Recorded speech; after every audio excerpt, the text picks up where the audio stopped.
नमस्कार and welcome to right life NC. एक बहुत फेमस सेइंग है, an apple a day keeps a doctor away. लेकिन हम में से कितने लोग रिलीजियसली फ्रूट्स को अपनी ईटिंग हैबिट्स में रखते हैं to keep the doctor away? Well, हमारा तो पता नहीं, लेकिन एक ब्रांड है जिसने ये ठान ली है कि फ्रूट्स को आपकी लाइफ में वही इंपॉर्टेंस देंगे जो बाकी सब चीजों की है। Well, I am not talking about anybody else, but yes, the brand Phalhari. आज है हमारे साथ उनके CEO and founder Gulshan Sharma. But before I introduce you to him, let me just show you this clip. Alright, पहचान लिया ना आपने वो टेंस फेस? पर आज वो बिल्कुल भी मुझे टेंस नहीं लग रहे हैं। Hi Gulshan, how are you? I'm good, ma'am. I'm good. Well, ma'am जरूरी नहीं है, नाम भी ले सकते हो। I'm good, Sanmitra. Awesome, awesome, great. Thank you so much for being on our show and thank you so much for being a part of this podcast. So, question सबसे पहले आप मुझे ये बताइए, आप एक मैकेनिकल इंजीनियर हैं, लेकिन काम आप करें एक एंटरप्रेन्योर का, जिसमें इंजीनियरिंग कितनी रिक्वायर्ड है? पहले आप ये बताइए, to be an entrepreneur today engineering कितनी रिक्वायर्ड है उसके लिए? एंटरप्रेन्योर होने के लिए इंजीनियरिंग रिक्वायर्ड नहीं है, लेकिन इंजीनियरिंग माइंडसेट आपको थोड़ा प्रॉब्लम सॉल्विंग का एज दे देता है। कोई भी अगर इंजीनियर है तो उसने बहुत सारे अपने थ्योरेटिकल या प्रैक्टिकल न्यूमेरिकल सॉल्व किए हैं, तो उसके पास एक एज होती है किसी प्रॉब्लम को अलग तरीके से देखने का, मतलब उसका सोल्यूशन बेटर वे में हो सकता है। तो बहुत सारे लोग हैं सोल्यूशंस पे काम करते हैं, लेकिन हमेशा एक इम्प्रूव्ड वर्जन, एक एफिशिएंट वर्जन कोई ना कोई लेके आता है मार्केट में। तो इंजीनियर बहुत जल्दी ले आते हैं वो एफिशिएंट सोल्यूशंस। तो हम लोग एफिशिएंट सॉल्यूशंस ही लेके आ सकते हैं एग्जिस्टेंस में, बाकी सब कुछ तो भगवान ने दे ही रखा है। Amazing, so that means efficient change एक इंजीनियर की मतलब एक पहचान है, तो शायद वो हेल्प करता है हम लोगों को। awesome, that's how इतने सारे इंजीनियर्स आजकल एंटरप्रेन्योर्स बन रहे हैं। That's a wonderful thing actually.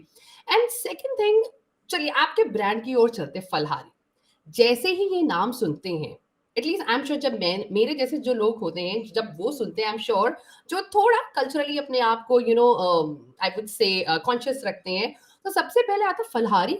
क्या ये व्रत से रिलेटेड है? क्या ये तभी यू मतलब ये ब्रांड क्या कुछ चीज ऐसी व्रत टाइम पे ही अपने आप को प्रमोट करता है? समथिंग अबाउट स्पिरिचुअलिटी, बिकॉज फलहारी, फलहार आप तभी करते हैं, mostly we use this term when we are fasting irrespective of a religion. तो ये नाम कैसे आया सबसे पहले? ये नाम का जो जेनेसिस था ना संमित्रा, ये थोड़ा मतलब व्रत से रिलेटेड नहीं है, फल से रिलेटेड नहीं है। हुआ ये कि मेरे जहन में पहले ये नाम आया, तो ये नाम दो शब्दों से बना है, फल और हरि से। तो जो फल की चिंता हरि पे छोड़ देता है वो लाइफ में एकदम फिट हो जाता है। तो अब इस फिटनेस सिंबल को लोगों तक पहुंचाने के लिए, तो मतलब मैंने ये ट्रीट किया कि मुझे फलाहारी कॉन्शियसनेस अचीव करनी है अपनी लाइफ में। अब ये अचीव कैसे हो? तो ईटिंग बहुत इंपॉर्टेंट है। अगर आप कोई भी जर्नी को ट्रैवल कर रहे हो, मतलब एनी फिटनेस जर्नी और spiritual journey you can say, तो ईटिंग रॉ बहुत ही एसेंशियल पार्ट है, जिसके अंदर आप फास्टिंग आ जाता है। इंटरमिटेंट फास्टिंग आजकल बहुत लोग फैशन में है जो कर रहे हैं। रिलीजियस फास्टिंग तो मतलब हमारी सदियों से चली आ रही है।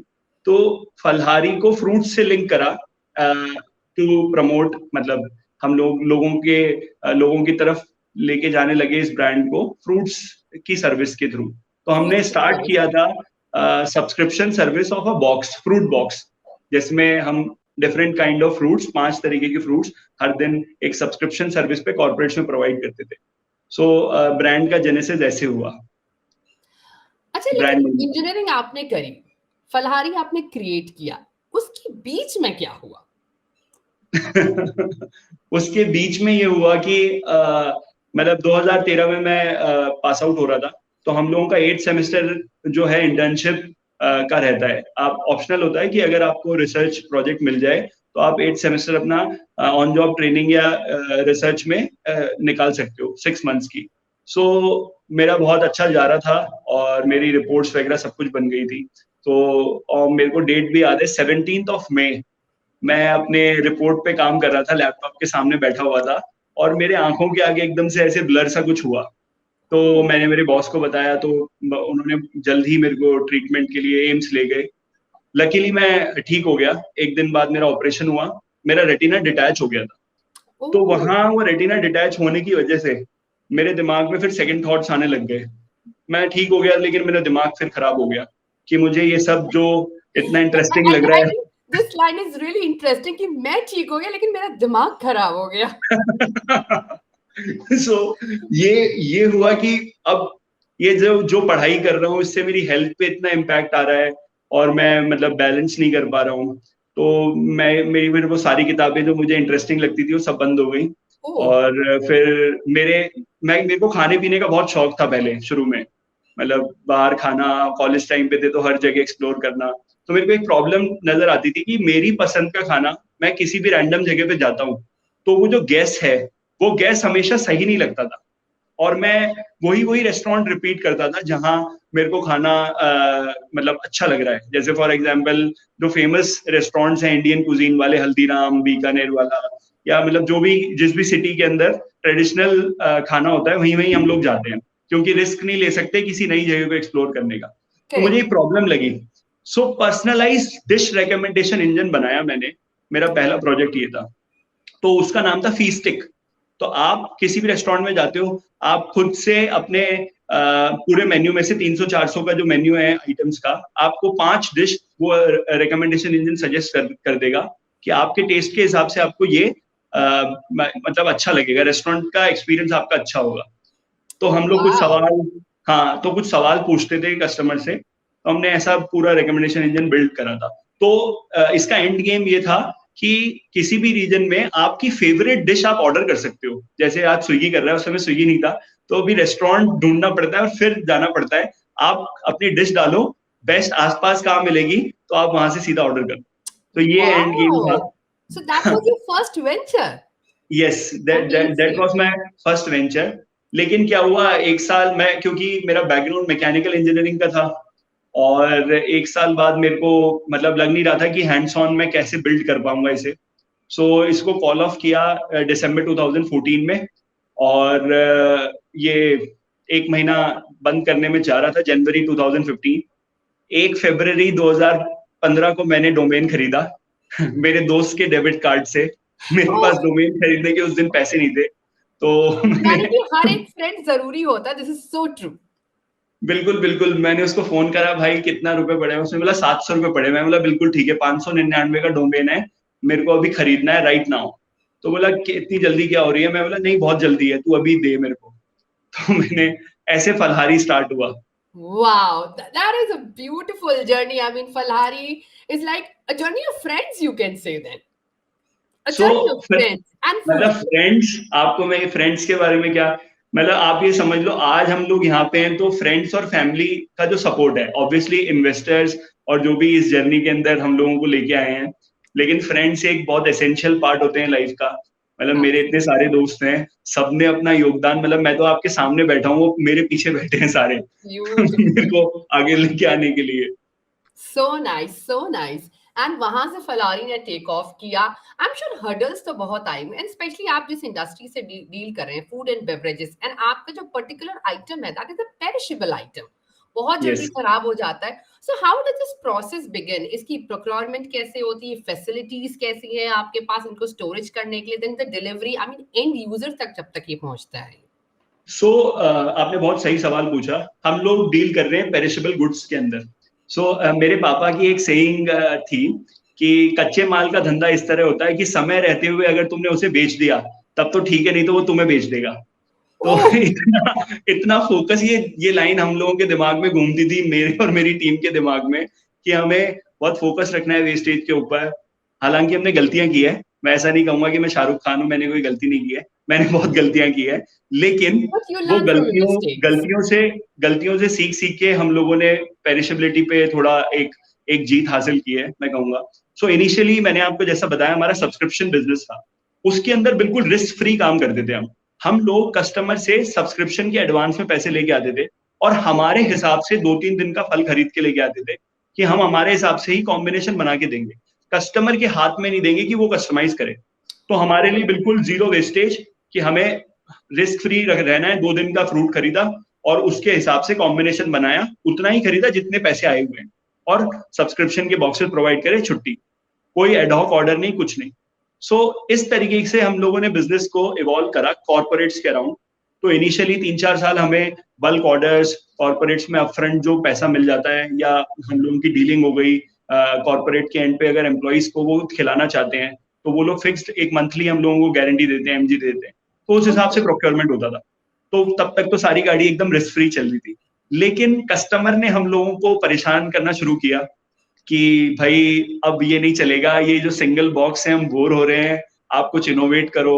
तो हमें वो इनोवेट करने लगे रिपोर्ट्स के ऊपर कि भाई ये फलहारी का box it's not just a fruit box, it's a science, कि भाई पीछे जो हम लोग मेहनत कर रहे हैं आपके लिए, न्यूट्रिशनिस्ट के साथ में बैठ करके वे कॉम्बिनेशन बनाते हैं और आपको रिपोर्ट भी देते हैं। यस। सो हमारी इनिशियली न्यूट्रिशनिस्ट थी एकता, मिस एकता।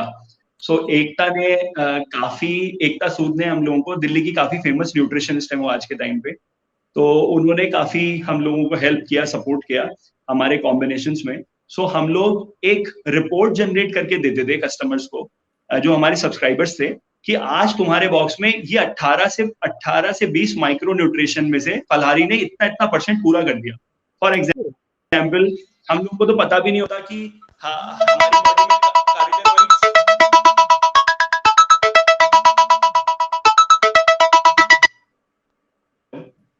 सॉरी ये इट्स ओके, वो वॉल मैंने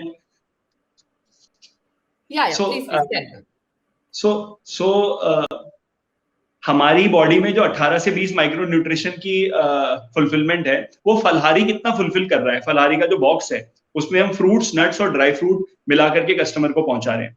तो वहां से कस्टमर के लिए काफी इंटरेस्टिंग बनने लगी ये सर्विस। तो हम लोगों ने फिर ये सोचा कि किसी तरह हम लोग कस्टमर को कस्टमाइजेशन का ऑप्शन देते हैं। 20 to 25 फ्रेश फ्रूट की इन्वेंट्री हम रखने लगे, और कस्टमर खुद क्रिएट करने लगा ये बॉक्स कि मेरे को ये 5 फल खाने, इतने ग्राम खाने, सब कुछ उसके हाथ में। तो वहां से एकदम जो 3-4 लाख रुपए पर मंथ हमारी जो गाड़ी चल रही थी, वो सीधा पहुंच गई 13-14 लाख रुपए 2-3 महीने के अंदर। और उस 2-3 महीने के अंदर सारे मतलब ट्रांसफॉर्मेशन आए बिजनेस में। हमने उस इन्वेंट्री को मैनेज करने के लिए समझा कि भाई हर फ्रूट जो है इटसेल्फ एक इंडस्ट्री है, इटसेल्फ एक डिपार्टमेंट है। तो हमारी छोटी सी किचन के अंदर एक फ्रूट का एक पर्टिकुलर डिपार्टमेंट, वो फ्रूट की स्टोरेज किस तरह होगी वो डिफाइन किया जाता है, एसओपी है उसकी। जैसे वाटरमेलन है, बनाना है, अपना ये मैंगो है, तो वो किस तरह स्टोर होगा, कहाँ स्टोर होगा, और फिर उसकी राइपनिंग स्टेज के हिसाब से हम क्या प्रोडक्ट बनाएं जिससे वो वेस्ट ना हो। तो अब मैंगो सिर्फ डिपेंडेंट नहीं है फ्रूट, कट फ्रूट में या सैलेड में या होल फ्रूट में। हमने मैंगो की स्मूदी, आमरस जिसे हम कहते हैं हिंदी में, और मैंगो लस्सी, मार्केट में फ्रेश मैंगो लस्सी मिलती नहीं है, वो सब सिरप बेस्ड होती है। फलहारी के पास में क्योंकि इतनी बड़ी ब्रांच स्ट्रेंथ है, फलहारी फ्रेश मैंगो लस्सी देता है। फ्रेश मैंगो लस्सी, मैंगो की स्मूदी, मैंगो का योगर्ट, मैंगो का स्मूदी बोल, तो सब कुछ मैंगो की एक पूरी कैटेगरी। इसी तरह एक बहुत फेमस हमने अलग ही कैटेगरी बना रखी है, मैंगो वर्ल्ड, समर्स के लिए। तो ऐसे करके हमने सारे फ्रूट्स के प्रोडक्ट्स बनाए, उसकी लाइफ साइकिल के हिसाब से, उसकी राइपनिंग स्टेज के हिसाब से। तो वहां आप जो पेरिशेबिलिटी की बात कर रहे हैं, वहां ये 2-3 महीने के अंदर क्योंकि इतना प्रेशर आ गया, और पेरिशेबिलिटी को हमने मैनेज करा। फिर धीरे धीरे इसको भी इम्प्रोवाइज करते रहे। आज हम लोग इस लेवल पे पहुंच गए हैं डेटा की हेल्प से और प्राइसिंग को बहुत डायनेमिक रखने की हेल्प से, कि हम लोग लेस देन 5% पे मैनेज कर पा रहे हैं। किसी सेंटर पे तो 0 वेस्टेज है। हम लोगों के काफी ज्यादा डिमांड है उस सेंटर्स पे, जैसे बैंगलोर का एसजी पाल्या, कोरमंगला में जो किचन है, वहां तो ऑलमोस्ट 0 हम लोगों की सेल है। हम लोग अपने घरों की किचन में ऐसा कुछ कर पाए, बिकॉज घरों में भी किचन में बहुत वेस्टेज होती है, राइट? मैम यही मुद्दा है फलहारी का। ये जो प्रॉब्लम है ना, ये कम्युनिटी की प्रॉब्लम है। yes. हम लोग होल फ्रूट्स बाजार से खरीद के घर ले जाके वेस्ट करते हैं। तो मतलब ये प्रॉब्लम ऐसी है, इस डर के मारे हम खरीदते नहीं है, हैबिट नहीं बन पाती है।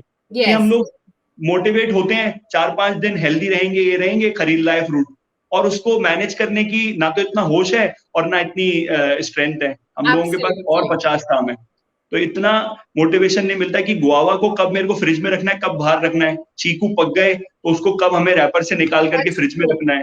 That's केले very को कब फ्रिज में रखना है, कब बाहर रखना है, कब टांगना है, तो और रखना सीधा है या उल्टा है, बहुत सारी चीजें हैं।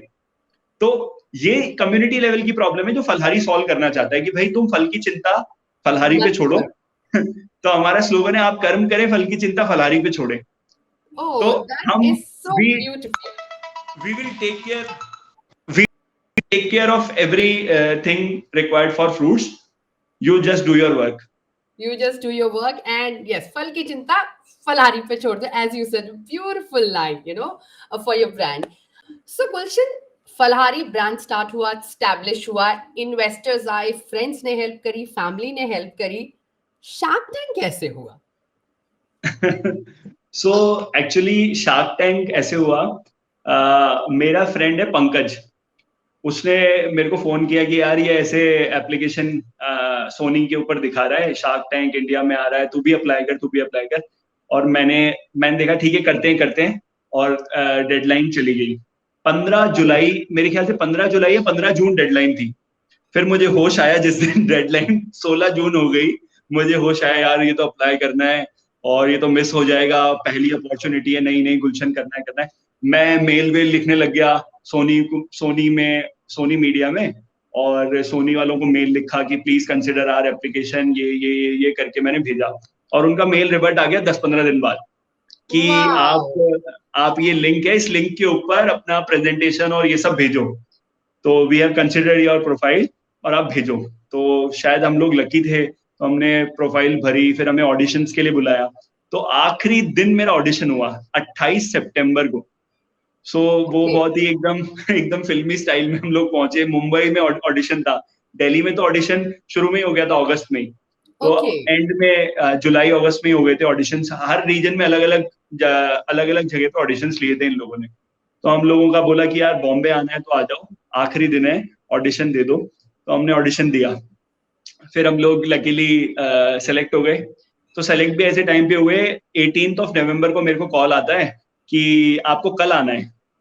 मैंने बोला यार आप एकदम से हमें प्रिपरेशन, मैं जयपुर में हूँ, मैं गुड़गांव से कुछ पैकेजिंग या कुछ कपड़े सामान कुछ खरीद मतलब लेकर के आऊंगा, तैयारी एब्सोल्युटली, करके आऊंगा। नहीं नहीं, आपको कोई तैयारी करने की जरूरत नहीं, आप आ जाओ, हम लोग सब देख लेंगे। आप कल पहुंच सकते हो तो ठीक है, नहीं तो नेक्स्ट टाइम, बाय बाय। तो ओह, मैंने बोला नहीं, मैं पहुंच रहा हूँ। मैंने बाकी मेरे दोस्तों को फोन किया कि यार कहाँ हो, कोई गोवा बैठा है, कोई जयपुर है, मतलब बहुत ही प्लान था नहीं, लेकिन somehow हम लोग पहुंचे। और हम लोगों के वो बहुत ही मतलब मोस्ट मेमोरेबल 3 days का एक्सपीरियंस था जो सोनी प्रोडक्शन ने स्पेशली हमें दिया। ऑसम, बहुत ही awesome experience they have given to us. Yes, that's how we landed up in in Shark shark Tank tank. India. But अब आप मुझे बताइए, you had an amazing pitch, you had an amazing product, but somehow the sharks were not convinced. But कहीं ना कहीं, what we saw in that at least, were you demotivated? कि मतलब ऐसे कैसे कोई कह सकता कि आप लोग अपनी डिग्री वेस्ट कर रहे हो या ये नहीं चलेगा? Exactly, so were you demotivated by all those comments? नहीं मैम, हम लोगों की देखो क्या है कि प्रैक्टिस बहुत हो गई ना इतने सालों से। तो डिमोटिवेशन ये सब तो हमारे घर वालों ने हमें ट्रेन कर दिया बोल बोल के, तो वो तो कोई डिमोटिवेशन की बात ही नहीं है। लेकिन अच्छा रहता है कि आप अच्छे, मतलब मेरे को एक लाइन हमेशा याद रहती है, अपने निंदकों को अपने पास रखो, उससे आप इम्प्रूव होंगे।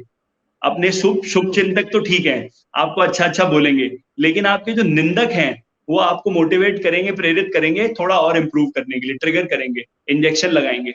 तो हम तो ये चाहते हैं कि निंदक हमारे करीब ही रहें, और दैट्स उनके हम वंडरफुल। शुक्रगुजार हैं कि उन्होंने हमारी इस प्रकार से निंदा इस प्रकार करी। प्रोत्साहन किया है कि हम और अच्छा परफॉर्म कर पाए हैं।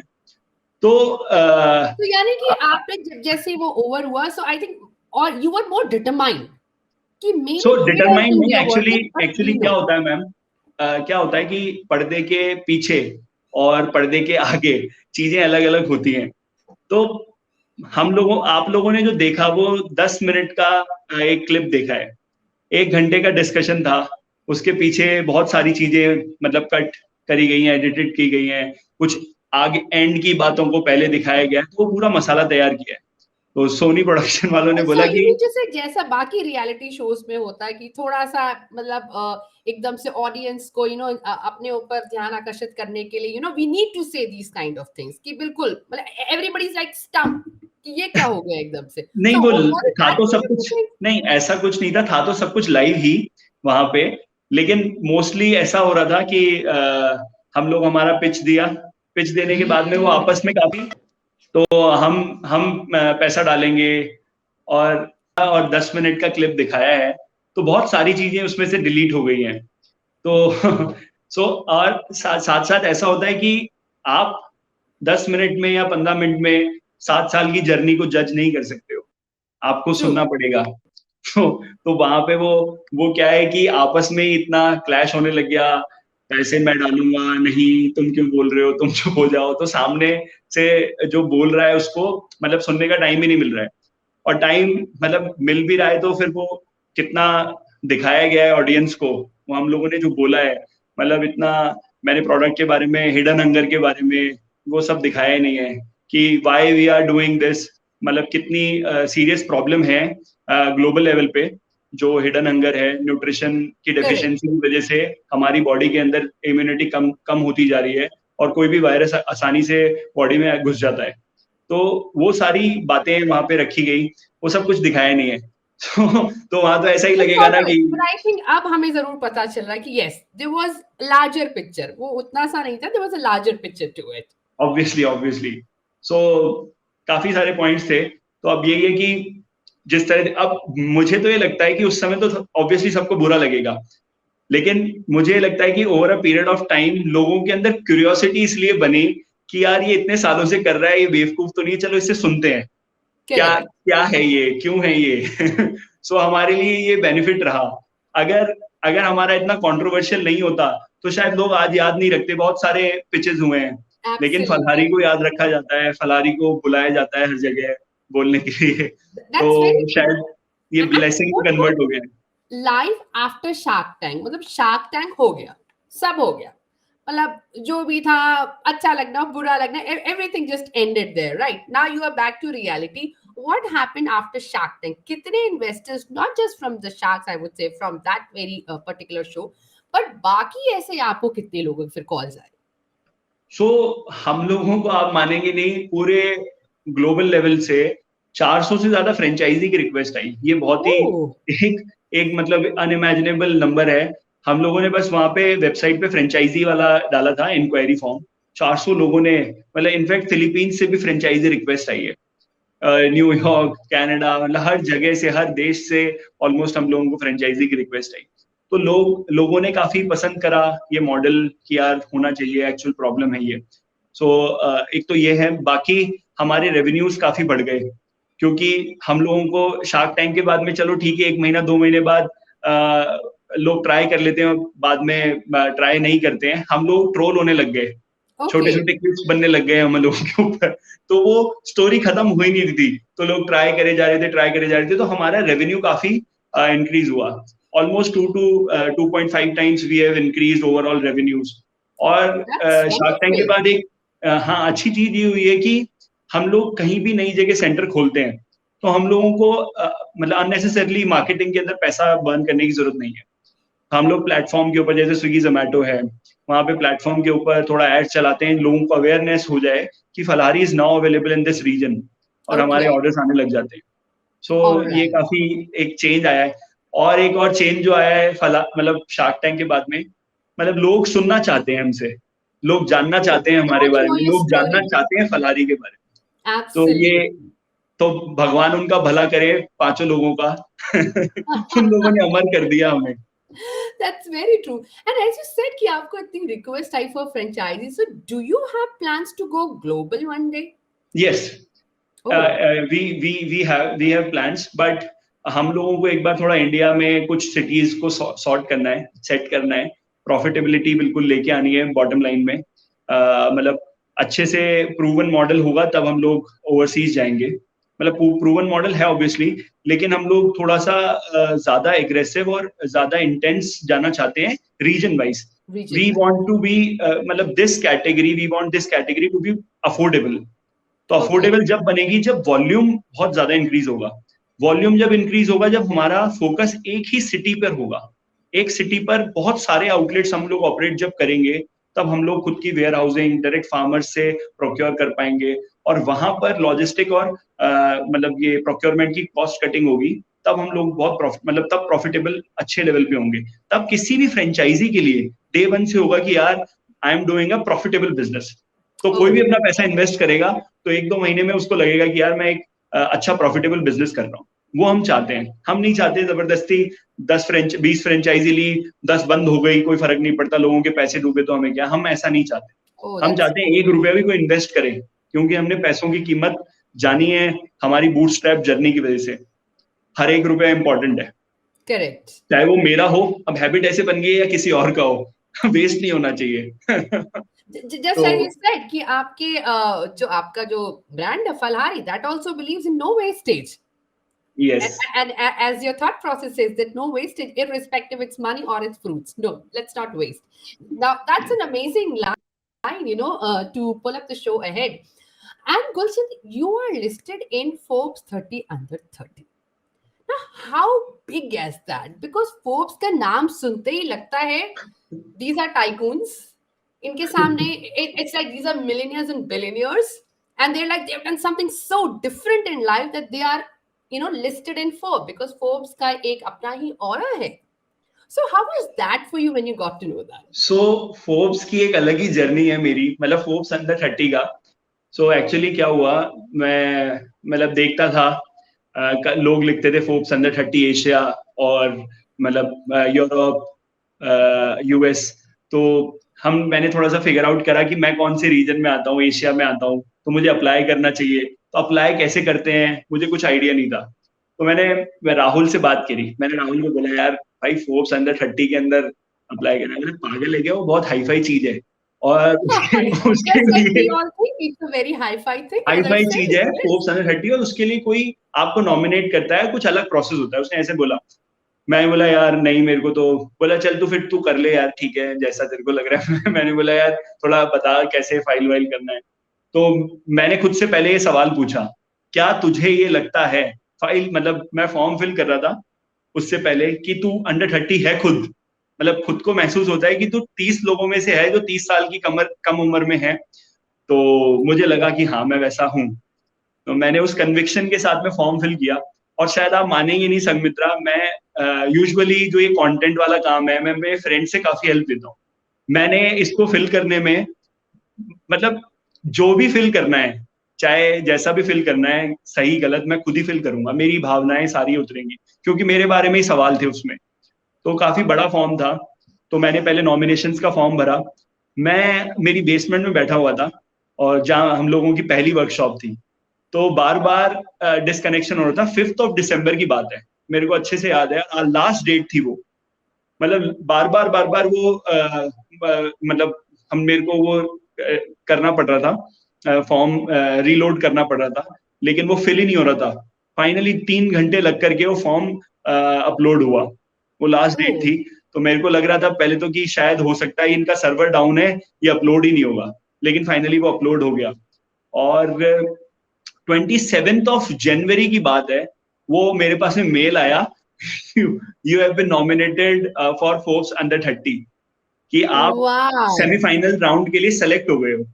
तो वो मेरे को उस दिन मेरे को काफी खुशी हुई। मैंने राहुल को शेयर किया, मैंने बोला देख भाई, अब मैं सेमीफाइनल के लिए हो गया हूँ, तू भी It is अपना all profile. about the conviction that you had in yourself and your brand and your story. Yes. तो मुझे लगा कि यार ये लास्ट चांस है, मतलब मैं 30 का था उस समय, 30 का होने वाला था। तो ये मेरे को करना है कैसे भी करके, मेरा 100% देना है। तो फाइनली फिर प्रोफाइल पूरी, फिर फाइनल राउंड हुआ। फाइनल राउंड में उनका बहुत बड़ा 40-50 सवाल का क्वेश्चनर होता है, तो वो भर करके दिया अपने ही स्टाइल में। सो फाइनली 1 अप्रैल 2 अप्रैल को मेल आया सुबह 6 बजे। मैं अपनी बालकनी में खड़ा था, ऐसे ही मोबाइल पे देख रहा था। मेल आया welcome to the class of Forbes under 30 2020। So Wow. उस समय थोड़ी खुशी हुई मुझे कि यार कुछ अलग हुआ है। I've done something different and people are recognizing you yes. worldwide, right? सो वो जो हम फ्यूचर को शेप करना चाहते हैं, रॉ ईटिंग एक ट्रेंड बनाना चाहते हैं, तो लोगों को, जो समझदार लोग हैं, उनको लगा कि हाँ सच में ये इम्पैक्टफुल है। और उसमें मैंने कुछ अच्छी और भी चीजें लिखी थी जो मैंने मेरे गुरुजी से सीखी हैं, और पर्सनल जो मेरे टीचिंग्स हैं, कि कैसे अन्न का संतुलन बहुत जरूरी है। अगर अन्न को संतुलित नहीं करेंगे तो आपका संतुलन कभी आ ही नहीं पाएगा आपके वर्क में, आपकी लाइफ में। तो वो सब चीजें मैंने डाली, और न्यूट्रिशन एज ए एजुकेशन होना बहुत जरूरी है। तो फलारी का ये उद्देश्य भी है। अभी रिसेंटली हम लोगों ने शिखर धवन फाउंडेशन के साथ टाई अप किया है। उन लोगों का फोकस है कि चाइल्ड न्यूट्रिशन पे फोकस करना, तो स्टूडेंट्स को Oh, न्यूट्रिशन प्रोवाइड करना, उसके बारे में नॉलेज देना, वो करना, नॉलेज इम्पार्ट करना। तो ये सब फलारी चाहता है करना, तो कर रहे हैं हम लोग हमारे लेवल पे। that means through your brand आप एक holistic approach ले रहे हैं for development basically, I can say.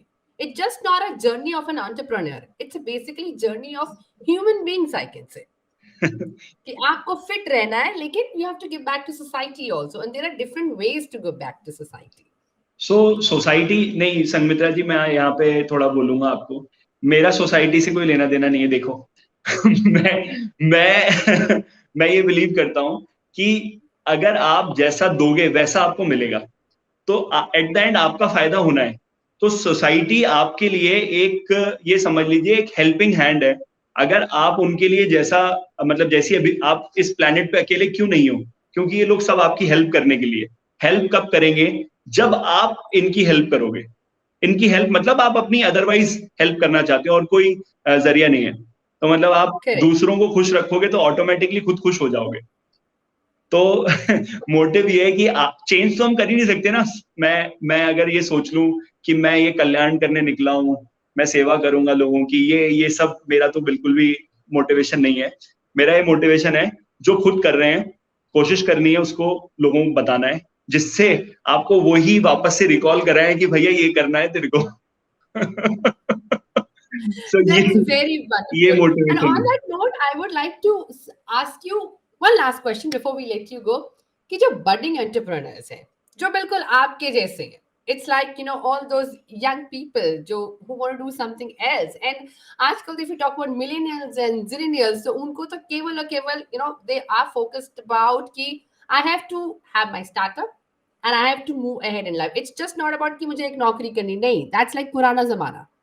Now the new, this generation, you know, people who are in their 20s and their 30s now, they all are all about, yeah, I have to do something different. So what is the message that you would like to give to budding entrepreneurs? सो बिल्कुल आप सही बोल रहे हैं कि fashion के अंदर आ गया है एंटरप्रेन्योरशिप, और एंटरप्रेन्योरियल जर्नी जो लोग आजकल दूसरे लोगों का सुन करके बहुत मोटिवेट हो रहे हैं। लेकिन मुझे लगता है कि entrepreneurship is not just starting a business. काफी कॉलेजेस में मैं बताता हूँ लोगों को मेरे एक्सपीरियंस के बारे में कि यार entrepreneurship is a way of life.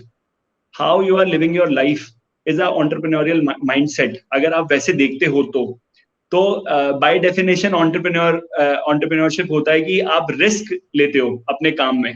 Risk तो रिस्क सिर्फ पैसे का नहीं होता। रिस्क होता है एक्चुअली, मुझे लगता है, खुद को देखने का डेली बेसिस। अपन नजरअंदाज करते चले जाते हैं अपनी रिस्पॉन्सिबिलिटी को और अपने आप को। हम देखते हैं खुद को, देखते ही नहीं है कि भाई मैं क्या अपनी रिस्पॉन्सिबिलिटी पे खरा उतर रहा हूँ? क्या मैं रोजाना डेल्टा इंप्रूवमेंट कर रहा हूँ? क्या मैं कर पा रहा हूँ? तो मुझे लगता है वो एक एंटरप्रेन्योरियल माइंडसेट है, और वो कहीं पर भी हो। मतलब आप चाहे जॉब कर रहे हो, चाहे आप किसी स्कूल में अपनी पढ़ाई कर रहे हो, या कॉलेज में ग्रेजुएशन कर रहे हो, कुछ भी कर रहे हो, आपने अगर पूरी ओनरशिप ले रखी है अपने टास्क की, और अपनी जिम्मेवारी ले रखी है हर जहां पर भी आप हो, जिस भी सराउंडिंग में आप बैठे हो, तो वो वहीं से आपकी एंटरप्रेन्योरियल जर्नी बिगिन हो जाती है। नेचर आपसे बिजनेस करा लेगा, आपको उसकी टेंशन करने की जरूरत नहीं है। आप पहले वो माइंडसेट आपका है कि नहीं, वो एक इम्पॉर्टेंट है। तो मुझे लगता है कि मेरा मतलब मैसेज ये है कि यार ओनरशिप लो, जहां पर भी हो। पढ़ाई कर रहे हो तो पढ़ाई करो दिल लगा के, ठीक है। आपकी रिस्पॉन्सिबिलिटी होनी चाहिए कि अगर आपके मार्क्स नहीं आ रहे हैं, आप फेल हो रहे हो, तो ये मत बोलो मेरे ऐसा हो गया, मैं बीमार हो गया, मैं इस बार दोस्तों के साथ टाइम खराब हो गया, रीजंस मत लो। मैं ऐसी हरकतें करता था क्योंकि तो over a period of time मैंने समझा कोई ना कोई मेरे पास में बहाना होता था, तो वो बहानेबाजी अगर खत्म हो जाएगी, ओनरशिप आ जाएगी। ओनरशिप आते ओह! ही आप एंटरप्रेन्योर बन गए, फिर उसके बाद तो आपसे नेचर बिजनेस करा लेगा। मेरे से फलाहारी करवा लिया, मेरे दिमाग में ये बैठा दिया बिल्कुल अच्छे से, तो फलाहारी मैं कर रहा हूँ। बहुत सारे लोगों के दिमाग में आइडियाज आते हैं, वो एक्शन में कन्वर्ट कर लेते हैं, तो उनका नाम हो जाता है। सब कुछ नेचर करा रहा है। तो आपको उस फ्लो में आने के लिए रिस्पॉन्सिबल बनना पड़ेगा। Be responsible wherever you are. All right. So on those wonderful words, ki be responsible wherever you are and whatever you do, just take the ownership of your work. So thank you so much, Gulshan, for being on the podcast today. And Bright Life NC wishes Falhari an amazing journey ahead. Thank you so much Sanghamitra, thank you. Thank you so much.